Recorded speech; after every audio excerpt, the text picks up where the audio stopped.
What's going on, guys? It's Mike from Quickie DFS, here to talk about the NBA slate we have tonight. We have 3 games. We have quite a news that already came out. There is no Drew Holiday. Kawhi Leonard's already been ruled out. We already knew that coming into this. Brook Lopez is back. He's out. Klay Thompson's been out. Portis is still out. DiVincenzo's still out. Oladipo's out. Clippers are missing quite a few people. Danilo's out. So with all that being said, a lot of value opens up today. So we're able to afford these expensive guys we have right here. And I have this pulled up over here too, and some pretty expensive guys that we could afford just because of the value that opened up on this slate. I actually really like this slate a lot. I know it's only 3 games, which I don't like how NBA does it. It was 2 games, then 11 games, then 3 games. Maybe give us 5 games yesterday or 6 games. Just split it up so I know it's not just about DFS. But it would be pretty nice to have more than 3 games or 2 games on a slate at times. So with that being said, my first point guard I have in is Kyle Lowry, who was traded from, I don't know if he was traded or signed as a free agent, I'm not really sure. But anyway, he's on Miami now, and they have a good offense around them. There's Jimmy Butler, Bam Adebayo, Duncan Robinson. When Oladipo returns, it's going to be one of the top teams in the East, in my opinion. I think 7,200 is pretty cheap for someone like Kyle Lowry, who could put up points, get you some rebounds, and give you assists. And I definitely plan on getting a double-double from him just because he has scorers around him. It's going to be easy for him to dish it out, for them to shoot some threes, get some layups. And that's why I'm high on Kyle Lowry. But that's only on FanDuel. Over on DraftKings, Kyle Lowry's price is way too much for me. He's 81, and on FanDuel he's 72, so it's a big difference. We'll get into Jimmy Butler in a second and Bam Adebayo. But my next player I have over here on FanDuel is Paul George, and I have him because there's no Kawhi Leonard, there's no Serge Ibaka, there's no Nicholas Batum, so they're pretty limited. I know Markieff Morris, I can't remember what twin is there, but they have one of them. He's projected to start. Terrence Mann is expected to come off the bench. I know Eric Bledsoe went to the Clippers. I think that's going to be their starting shooting guard tonight. But with that being said, I expect the offense to run through Paul George. He is kind of expensive. He is 9,900 on here on FanDuel, but I'm able to afford it because, like I said, with all the value that opened up earlier today. So I'll be locking in Paul George as well, and I will be getting myself another Clipper in this lineup. I'm not sure what Clipper, and I'm not sure where I'll be putting them, but I definitely want exposure to them because they're playing Golden State, and I expect the game to be kind of high scoring.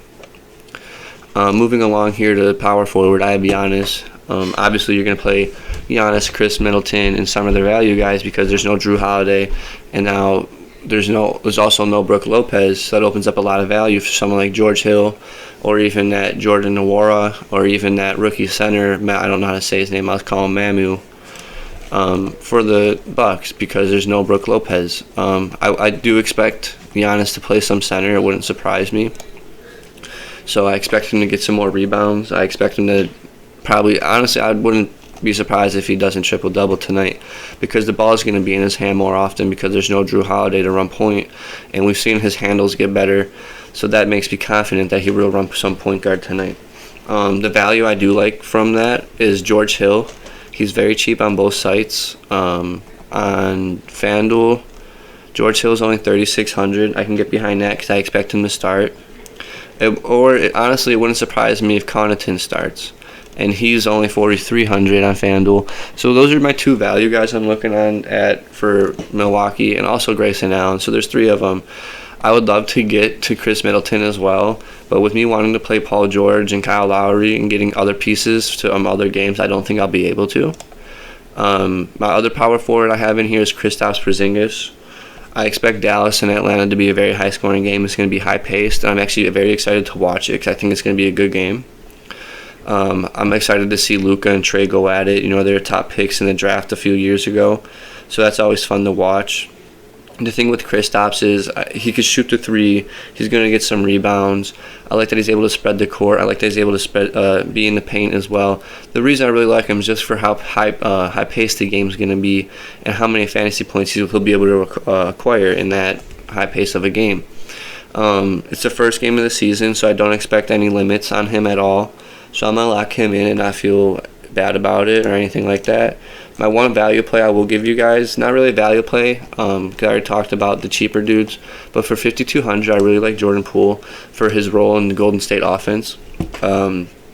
He had 27 fantasy points against the Lakers the other night, and it's another good matchup against the Clippers tonight. Like I said, I think it's going to be a good game, a high-scoring game, and that's how I'm going to be getting my exposure to Golden State. I also like Valencia. I think he has a good price tag on him. It is higher than the other night, but we'll see what happens. But these are my 5 right here on FanDuel. You have enough money to make it work. There's so much value that opened up. Moving over to DraftKings. On FanDuel, I have a piece of Miami and Kyle Lowry, but he's more expensive over on DraftKings. That's why I don't have him here. But the thing is, I have Jimmy Butler here, and Jimmy Butler is 9,100 on FanDuel, and he's 8,300 on DraftKings, so I'm able to afford him on DraftKings and get my piece of that offense that I want. And I think it's going to be also another. I expect a lot of these all the games tonight be high scoring. They're high paced teams. It's good matchups for these teams that are playing tonight. So my piece of Miami that I will have on DraftKings is Jimmy Butler. It's nice that Kyle Lowry is there, so Butler doesn't have the ball in his hand as much, and there's not as much pressure on him, even though we saw that he's able to handle that pressure. And it will suck that his ball is not in his hand as much because his usage won't be as high. But I think having Kyle Lowry around you and Bam Adebayo and some other good shooters, it opens things up for you because you're not the main focus anymore.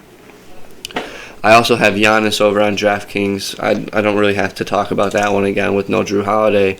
Even with Drew Holiday, he's still super dominant. Excuse me, guys. I had to drink some water.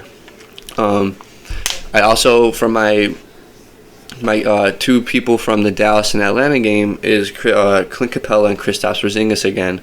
The reason why I have Clint Capella is the same reason why I have Kristaps Porzingis, is because I expect it to be high scoring and fast paced, a lot of shots, a lot of rebounds, and they're both pretty dominant players, and I expect them to have success in this matchup between them. So I know I did talk about Kristaps over on FanDuel, so I'm going to pick a different forward for you guys over here.